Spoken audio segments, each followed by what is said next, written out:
From Wood TV 8, this is a breaking news alert. I say to you, quite frankly, that the time for racial discrimination is over. Tonight, we are remembering Jimmy Carter. The 39th President of the United States died today at just 100 years old. The Georgia native was elected in 1976 and served one term. He became the longest living former president in U.S. history and was awarded the Nobel Prize in 2002 for his human rights work around the world. President Carter is also close to the heart of West Michigan, with his special relationship with another president, Grand Rapids' very own Gerald Ford. News 8's Joe LaFurgey explains. Both men offer a model for us today, for Americans really to embrace, study.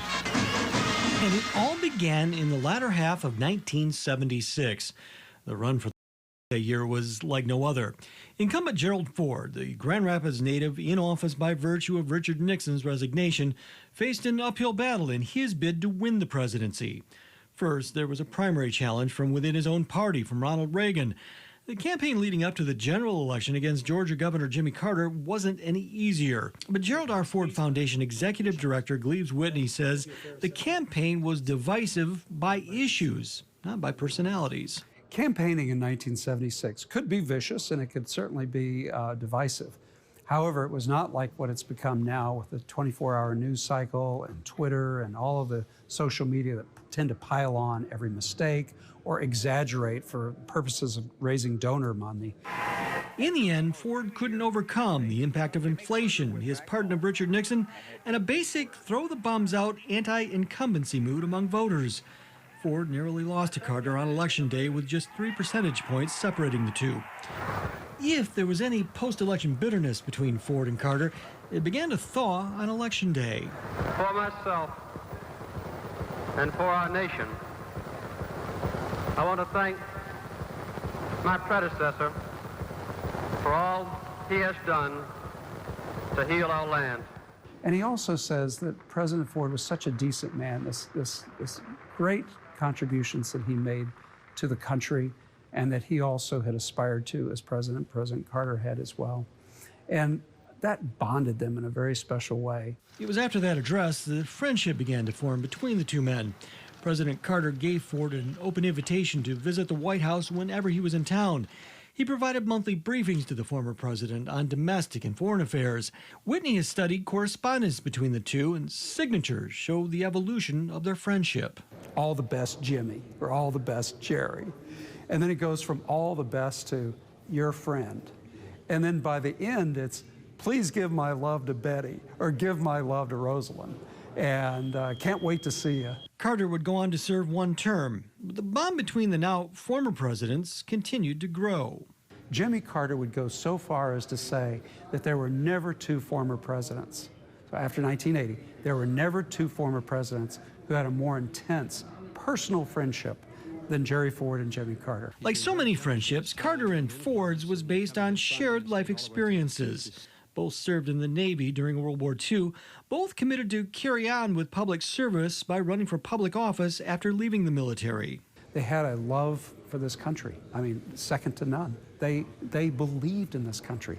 The optimism, the rootedness and hope of the American people. The bond remained until President Ford's death in 2006. President Carter recalling his words during his 1977 inauguration while delivering the eulogy. I want to thank my predecessor for all he has done to heal our land.